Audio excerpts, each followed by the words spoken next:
Hello friends, welcome back to my channel. তো আরও একটি নতুন মিনি ব্লগে তোমাদের স্বাগত। তো আজ আমি শুরু করছি আমার ছোট ছোট স্টুডেন্টের কাছ থেকে। তো চলো, ওদের আমি এখন পড়াতে বসেছি। এখনই সকাল 7:30 মতন বাজে।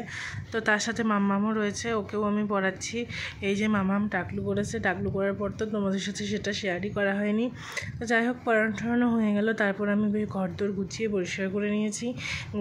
ভিতরের ঘরটা পরিষ্কার করেছি, বাইরের ঘরও পরিষ্কার করে নিয়েছি। আর এখানে মাম্মা ঘোরাঘুরি করছে। আর কালকে ছাদে যেই জামা কাপড় মেলা দেখেছিলাম, সেই সমস্ত কিছু ভাঁজ করে নিয়েছি। তারপর স্নান করে রান্নাবান্না করে খাওয়া দাওয়া করতে চলে এসেছি ডাইরেক্ট। তো আজকে মেনুতে কী ছিল তোমাদেরকে সেটাও এক ঝলকে দেখিয়ে দিই। যা মারাত্মক গরম পড়েছে। আজকে ছিল পাতলা করে মুসুরির ডাল, কাঁঠালের আটি ভাজা, ডিমের অমলেট, শুকনো লঙ্কা ভাজা দিয়ে আলু ভাতে মাখা, আর সাথে ছিল লেবু। তো এইটা তোমাদের কার কার ভালো লাগে এই মেনু অবশ্যই কমেন্টস করে জানিও। আজকের মিনি ব্লগটা কেমন লাগলো জানাতে ভুলো না। ভালো লাগলে একটা লাইক করে দিও, সাবস্ক্রাইব করে আমার চ্যানেলটির পাশে থেকো। বাই।